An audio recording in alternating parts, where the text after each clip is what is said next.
Flying high on Tuesday, hitting the ground running Wednesday.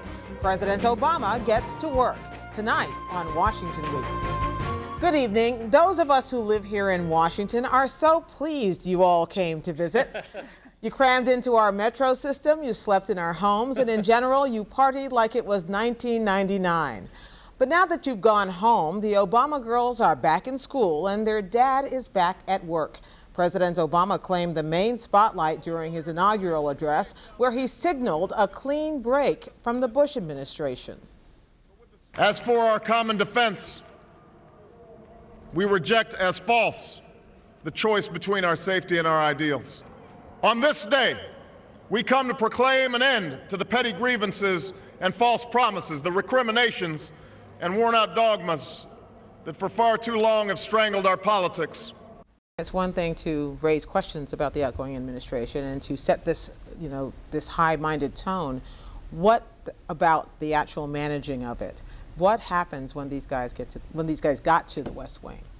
Well, the really striking thing about, I think, this administration is that they are attempting to do so many things at once. And it's really going to be an incredible management challenge. And I think that is one of the reasons that in this transition, they have built a very, very powerful White House team. They have moved, big personalities like Larry Summers into the White House as the chief economic advisor. They've created new power centers for health care reform and for environmental policy right there in the White House. And that is both, a sign of how much they are trying to do, but also it is going to be a real management challenge. Well, and so who gets to do that managing? It sounds like a lot of people poised to trip all over each other. Well, they picked a big personality for White House Chief of Staff in Rahm Emanuel. And I interviewed him earlier this week. And, he is a guy who is known for his kind of bare knuckle style, his bluntness. But he acknowledges that this situation is one where a lot of the things that are his strengths could also be his weaknesses if he doesn't manage it right. Okay, let's talk about two of the big things that he did. When you're talking about keeping all these balls in the air and doing them at once, Martha, he met with his military advisors on Wednesday and said, remember that deadline I said about withdrawing American troops from Iraq? Let's get on with that. And I think when he did that, first he said he was going to meet with the Joint Chiefs, and I think they were a little confused there at the White House that that's not really who he would meet with right away, the Joint Chiefs, to talk about military advice. But he did get plans laid out for the 16. I'm sorry, it's not who he would meet That's with? not who he would meet with. He would meet with the chairman of the Joint Chiefs of Staff. Oh. He'd meet with his NSC advisor. He's actually going to meet with the Joint that. Chiefs. Anyway. Well, he's president now, okay? But he's supposed to know these We'll things. give him a break on that. We'll give him a break on that. But he met and they laid out plans, or started to lay out plans, for the 16-month withdrawal, which President Obama says he wants, or the 3-year withdrawal, which is the status of forces agreement that the U.S. has gone into with the Iraqis. So, Pete, the other big thing he did this week was he decided that it was time to close Guantanamo, keeping one of his big campaign promises. Is that what he's really doing? Well, that was the easy part, saying close Guantanamo. Now the hard part. Signing the piece of paper. Yeah, right. Now what do you do with those guys?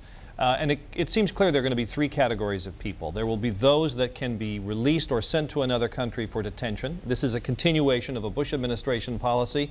The belief is now that they're closing Guantanamo down, maybe other countries will be more willing to take some of the detainees. Both Pete and Martha are outlining why this is all so complicated. You guys were talking about, Karen and Dan, about how they make this work, how he turns the poetry into action. Do they know this? Do they anticipate this? Do they see signs of the difficulties beginning in the transition? Yes. I think, look, they have the luxury in the first week to be able to take symbolic acts, essentially. What they did with Guantanamo at this point is more symbolic than real. And they know that they are trying to buy themselves some time while they signal we are making a big departure from George W. Bush. So I think this is built in. I don't think they had any illusions that how you close Guantanamo was going to be very difficult. But everything he has done so far in the first few days is a follow-on from a campaign promise that he made over the last 2 years. But there have always been questions about these, and what he's trying to do is get a combination of the goodwill by changing and the time to work out some of the knotty problems. I do think that, so much of what he has done in this week at least goes to the premise of his campaign, which is that he could change the way things get done in Washington. Like freezing salaries, ethics regulations. Absolutely. There's a new openness, for instance, by repealing by executive order some of the security measures privacy measures that were brought in after 9/11. For instance, government agencies are not going to find it quite so easy to deny public requests for information. Ex-presidents cannot exert executive authority, executive privilege to keep things from getting released. New lobbying regulations that would say anybody who has lobbied within the last 2 years cannot be at the agency where they're lobbying, although we've already seen that rule broken a couple of times. Yes, So I think that was the signal, though, was that there's a new way of doing things. We've talked all about, the symbolism and the quick action. There's no symbolism on the economy. No. There's no symbolism that he's been able to do this week. The one thing he might be able to do as president is convey greater sense of confidence in American people, but he hasn't really been able to do that. It's possible because it's really up to Congress. That's where the ball is right now, and you can't do a stroke of a pen with something that Congress has to pass. Right.